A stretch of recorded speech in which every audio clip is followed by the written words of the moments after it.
Students, पिछली class में हम लोगों ने भारतीय संविधान के द्वारा जो नागरिकों को मौलिक अधिकार दिए गए हैं उनके विषय में बात की थी। अधिकार किसी भी व्यक्ति के संपूर्ण विकास के लिए अत्यधिक आवश्यक है। साथ ही लोकतंत्र में व्यक्तियों को अधिकार दिया जाना बहुत आवश्यक है। लेकिन अधिकार के साथ में व्यक्तियों के कुछ कर्तव्य भी होते हैं जो उसे अपने राष्ट्र के प्रति निभाने होते हैं। अधिकार और कर्तव्यों का अनन्य संबंध होता है। एक व्यक्ति के कर्तव्य दूसरे के अधिकार बन जाते हैं। अतः कर्तव्यों की अनुपस्थिति में अधिकारों की कल्पना करना बहुत ही मुश्किल है। भारतीय संविधान में प्रारंभ में केवल मौलिक अधिकारों को ही शामिल किया गया था, पर 1976 में संविधान के भाग 4 के पश्चात भाग 4 कै जोड़ा गया, जिसमें नागरिकों के लिए 10 मूल कर्तव्यों का वर्णन किया गया। भारतीय संविधान के अनुच्छेद 51 कै के अनुसार भारत के प्रत्येक नागरिक का कर्तव्य होगा कि वह संविधान का पालन करे तथा उसके आदर्शों, संस्थाओं, राष्ट्रध्वज तथा राष्ट्रगान का आदर करे। स्वतंत्रता के लिए हमारी राष्ट्रीय आंदोलन को प्रेरित करने वाले उच्च आदर्शों को हृदय में संजोए रखे व उनका पालन करे। भारत की एकता, प्रभुता व अखंडता को अक्षुण्ण रखे। देश की रक्षा करे और आह्वान किए जाने पर राष्ट्र की सेवा करे। भारत के सभी लोगों में समरसता और समान भ्रातृत्व की भावना का निर्माण करे, जो धर्म, भाषा, प्रदेश या वर्ग पर आधारित भेदभाव से परे हो। ऐसी प्रथाओं का त्याग करे जो स्त्रियों के सम्मान के विरुद्ध हो। हमारी समन्वित संस्कृति की गौरवशाली परंपरा का महत्व समझे और संरक्षण करे। प्राकृतिक पर्यावरण को, जिसके अंतर्गत वन, झील, नदी व वन्य जीव है, उनकी रक्षा करे, उनका संवर्धन करे तथा प्राणी मात्र के प्रति दया भाव रखे। वैज्ञानिक दृष्टिकोण, मानववाद और ज्ञानार्जन तथा सुधार की भावना का विकास करे। सार्वजनिक संपत्ति को सुरक्षित रखे और हिंसा से दूर रहे।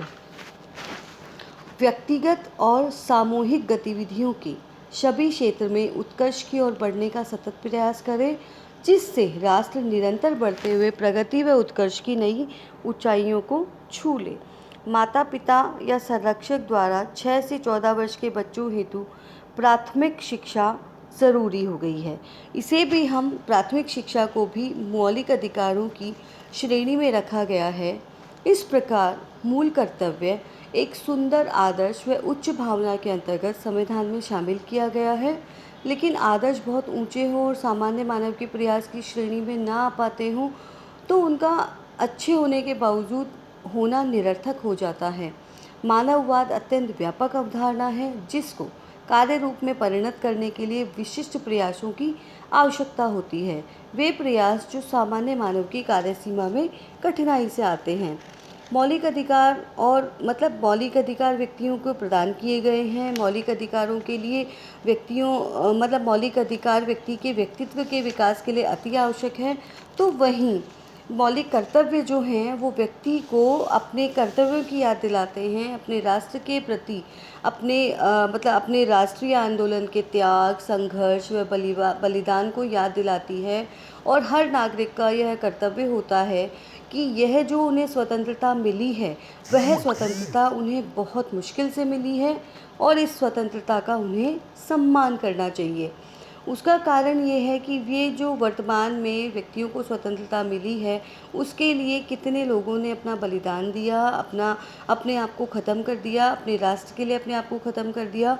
तो ऐसे में जब व्यक्तियों को हम लोगों को ये स्वतंत्रता मिली है, हमें लोकतंत्र नसीब हुआ है, हमें मौलिक अधिकार मिले हैं, तो हर नागरिक का यह प्रयास होना चाहिए कि हर नागरिक अपने दायित्वों का पालन करे, अपने राष्ट्र की सुरक्षा को सबसे ऊपर रखे, अपने स्वहित या निजी हितों को अलग रखे और स्वहित और निजी हितों को अलग रखकर अपने राष्ट्र को आगे बढ़ाने के लिए अपने अधिकारों का प्रयोग तो करे, लेकिन अपने अधिकारों के प्रयोग के साथ अपने जो कर्तव्य हैं उन कर्तव्यों का भी अक्षरश पालन करें।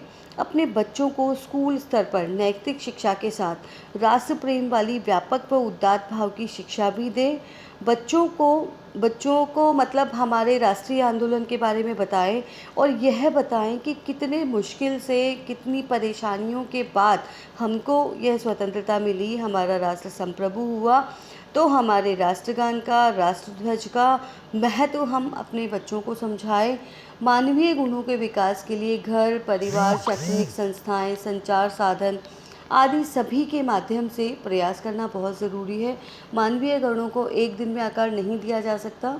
यह निरंतर चलने वाली प्रक्रिया होती है, जिसको प्रारंभ में परिवार के द्वारा बचपन से ही प्रारंभ किया जाना चाहिए।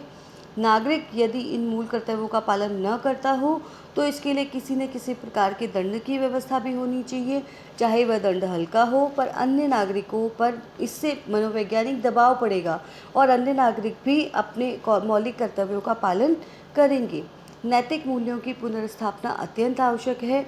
वर्तमान में जिस प्रकार इन मूल्यों का ह्रास हो रहा है तथा पर बिल्कुल ही रंगमंच से लुप्त होता जा रहा है और स्वैच्छा छाता जा रहा है, यह स्थिति बहुत ही भयावह है। इस पर किसी न किसी प्रकार का नियंत्रण अति आवश्यक है। राजनीति में कहीं न कहीं नीति भी हो, यह आज की सर्वाधिक महत्वपूर्ण आवश्यकता है, तभी मूल कर्तव्यों की व्यवस्था सार्थक हो पाएगी। इससे अगली क्लास में मैं आप लोगों को नीति निर्देशक तत्वों के बारे में पढ़ाऊँगी।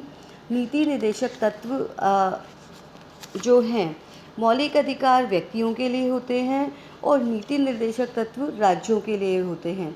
एलन ग्लैडहिल ने कहा है, राज्य के नीति निर्देशक तत्व सरकार के लिए कुछ सकारात्मक आदेश हैं जिन्हें पूरा करना उनका कर्तव्य ठहराया गया है। व्यक्ति के जीवन की भांति राज्य के भी कुछ आदर्श व लक्ष्य होते हैं जिन्हें सामने रखकर नीतियां तथा कार्यक्रम बनाए जाते हैं। उन आदर्शों को पूरी तरह से पाना भले ही मुश्किल हो, लेकिन कुछ की प्राप्ति अवश्य संभव हो जाती है।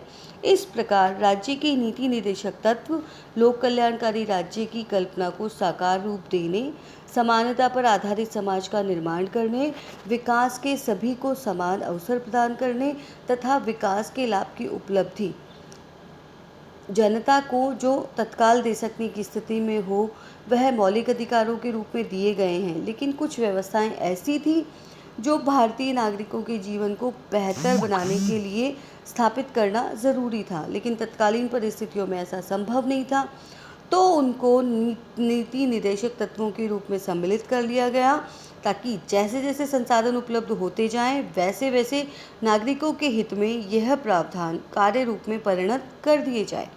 भारतीय संविधान के भाग 4 में अनुच्छेद 36 से अनुच्छेद 51 तक राज्य के नीति निर्देशक तत्वों की परिभाषा सहित अन्य प्रावधानों की व्यवस्था की गई है।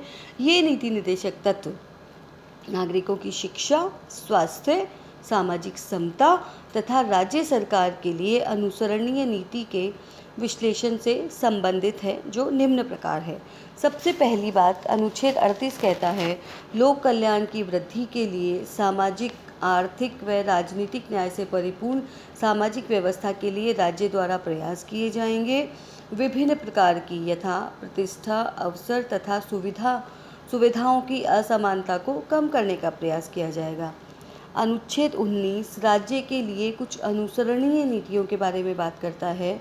अनुच्छेद 39 ये कहता है, स्त्री व पुरुष को सभी को समान रूप से जीविका प्राप्त करने के साधन उपलब्ध कराए जाने का राज्य प्रयास करेगा।